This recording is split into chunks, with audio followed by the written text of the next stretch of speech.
जब भी गुरु और एक आदर्श शिष्य की बात आती है तो हमेशा ही एकलव्य को याद किया जाता है। एकलव्य महाभारत के महान चरित्रों में से एक है। महाभारत के इस पात्र का जन्म एक भील जाति के राजा हिरण्यधनु के घर हुआ था। एकलव्य की मां का नाम रानी सुलेखा था। एकलव्य के पिता हिरण्यधनु श्रृंगबेर राज्य में भील कबीले के राजा थे। एकलव्य का मूल नाम अभिद्युम्न था। भील एक धनुर्धारी और शूरवीर जाति होती है, इसीलिए वह बचपन से ही धनुष्यबाण चलाने में काफी माहिर भी था। फोटो स्रोत इंटरनेट। महाभारत में वर्णित कथा के अनुसार एकलव्य धनुर्विद्या में उच्च अभ्यास पाना चाहता था, इसीलिए एक दिन द्रोणाचार्य के पास जाता है, जो कौरव और पांडवों के भी गुरु थे।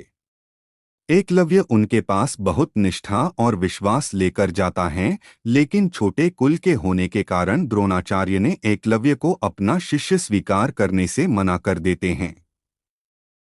उसके बाद एकलव्य भी ठान लेता है कि वह धनुर्विद्या द्रोणाचार्य से ही सीखेंगे, इसलिए वह एक वन में आश्रम कुटिया बनाकर रहने लगते हैं और वहीं पर पेड़ के नीचे गुरु द्रोणाचार्य की प्रतिमा को बिठाकर उन्हीं के सामने प्रत्येक दिन धनुर्विद्या का अभ्यास करता है।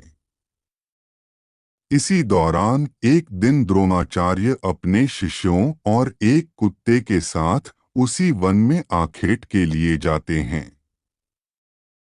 बीच रास्ते में ही कुत्ता वन में भटक जाता है और भटकते भटकते जाकर वह एकलव्य के आश्रम तक पहुंच जाता है।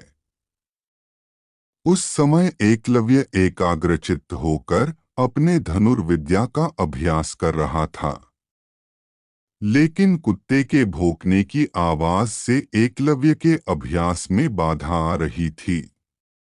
तब एकलव्य ने अपने कौशल से कुत्ते के मुंह में इस तरह बाण चलाए कि कुत्ते को जरा सी भी आहत नहीं पहुंची और उसका मुंह भी बंद हो गया। उसके बाद कुत्ता भी असहाय होकर वापस द्रोणाचार्य के पास चला गया। वहां पर द्रोणाचार्य और पांडव कुत्ते के इस हालत को देखकर आश्चर्यचकित रह गए।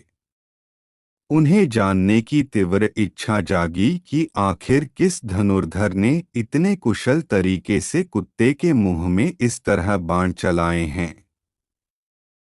उस धनुर्धर को खोजते खोजते वे एकलव्य के पास पहुंच गए। एकलव्य को एक निष्ठा से धनुर्विद्या का अभ्यास करते देख द्रोणाचार्य को उनके गुरु के बारे में जानने की इच्छा हुई।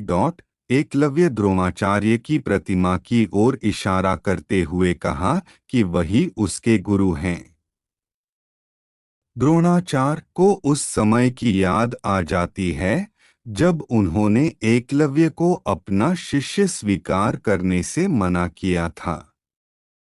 एकलव्य की एक निष्ठा और कुशाग्र धनु विद्या का कौशल देख द्रोणाचार्य को आशंका हुआ कि कहीं वह सर्वश्रेष्ठ धनुर्धर न बन जाए, क्योंकि यदि ऐसा हुआ तो द्रोणाचार्य ने अर्जुन को महान धनुर्धर बनाने का जो वचन लिया था वह झूठ साबित हो जाएगा।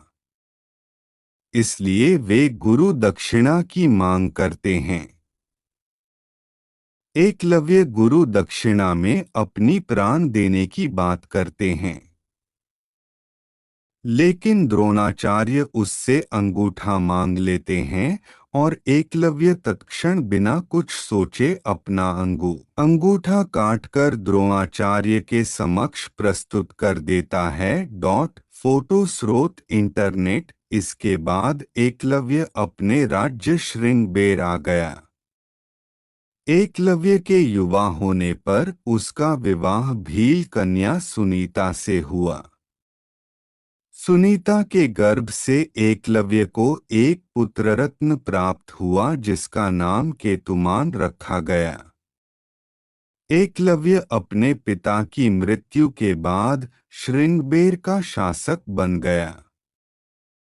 अमात्य परिषद, राजसभा, की मंत्रणा से उन्होंने अपने राज्य का बहुत अच्छे से संचालन किया, साथ ही राज्य की सीमाओं का विस्तार करने के लिए भीलों की एक सशक्त सेना का गठन भी किया। एकलव्य का मृत्यु के बाद एकलव्य के पुत्र केतुमान ने वहां का राजकाज संभाला और बड़ी कुशलता से राज्य का संचालन किया। बात करें एकलव्य की मृत्यु की तो महाभारत के कथाओं के अनुसार एकलव्य ने राजा बनने के बाद जरासंध का साथ दिया था। मथुरा के खिलाफ आक्रमण में उन्होंने अकेले ही बहादुरी से यादव वंश के हजारों सैनिकों को मार गिराया था। इस युद्ध में जब भगवान कृष्ण रणभूमि में उतरे तो उन्हें पता चल गया कि 4 अंगुलियों से धनुष बाण चलाने वाला एकलव्य ही है। इसी युद्ध में भगवान कृष्ण के हाथों एकलव्य को वीरगति प्राप्त हो गई। इस तरह एकलव्य भील एक श्रेष्ठ राजा के साथ साथ महान और एकनिष्ठ धनुर्धर थे, जो अपने गुरु दक्षिणा के लिए आज भी जाने जाते हैं। ये कहानी आप लोगों को कैसी लगी? अगर अच्छा लगे तो लाइक शेयर